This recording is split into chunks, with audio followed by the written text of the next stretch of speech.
মৌলবীরা কয় এটা বেদাত, এটা বেদাত, এটা জায়েজ না, এটা জায়েজ না, এটা জায়েজ না।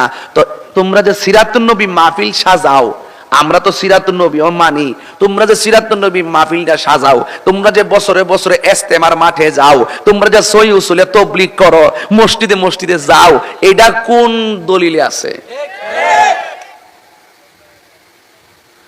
পাগলা পাগলা রে, এটা নবী, কিন্তু নবীর ব্যাপারে চুল পরিমাণ কেউ যদি নিন্দা ঘৃণা কিংবা মনের ভিতরে কুটিলতা সৃষ্টি হয়, মনে রাখবেন ইজা ইজতিমা আল হালাল ওয়াল হারাম গলাবাল হারাম, হালাল হারাম একত্রিত হইলে যেমন করে হাদা হারামটা প্রাধান্য পায়, এক মন দুধের মধ্যে এক ফুটা হারাম পড়লে যেহেতু দুধটা হারাম হয়ে যায়, ঠিক এমন ভাবে রাসূল পাক সাল্লাল্লাহু আলাইহি ওয়াসাল্লামের জান শান মান জাত আজমতের ব্যাপারে যদি কাহারো চুল পরিমাণ কোনো সন্দেহ ঘৃণা থাকে, তার সব ইবাদত বরবাদ হয়ে যাবে।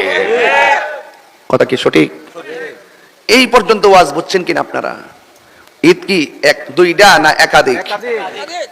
আমরা ঈদ শব্দটা শাব্দিক অর্থে নিয়েছি, ঠিক না?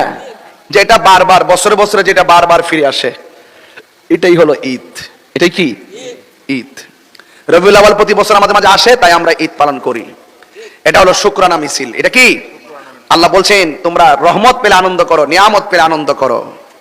যদি কেউ রহমত পেয়ে নিয়ামত পেয়ে শুকরিয়া আদায় না করে, তাহলে সে যেন আল্লাহ পাকের নিয়ামতকে অস্বীকার করলো। আমার ভাইরা, তা আমাকে বিষয় দিয়েছেন সোহাদে কারবালা, হাসান হুসাইন, খাতুনে জান্নাত মা ফাতেমা ইত্যাদি ইত্যাদি। হ্যাঁ ঠিক আছে বিষয়। আসলে যেহেতু রবিউল আউয়াল হলো পরশুদিন, একবারে জশ্নে জুলুসটার সামনে এই ব্যাপারে কথা না বললে তার হক আদায় হবে না, এই জন্য আমি আলোচনাটা এদিকে নিয়ে গেছি। বুঝতে পেরেছেন আমার ভাইরা? এখন একটু আওয়াজ করে বলুন, আমার নবী সবার পরে দুনিয়াতে আসছে, আসার পরে 40 বছর পরে নবুয়তি প্রকাশ পাইছে।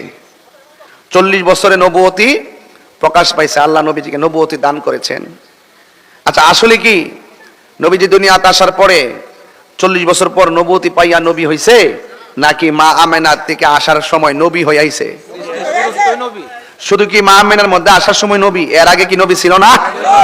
আওয়াজ আসতে গেলে এই পোলাপান, আমার পোলাপান্ডি কই, এই পোলাপান্ডি কোথায়? হাত তোলে সবাই, চলে হাত তোলেন সবাই, বলেন আল্লাহু আকবার, ইয়া রাসূলুল্লাহ, জিন্দাবাদ জিন্দাবাদ, মিলাদুন নবী জিন্দাবাদ জিন্দাবাদ। ভাইরা আমার, আমরা কি বলি? যখন আদম নবীর অস্তিত্ব নাই তখনই আমার নবী।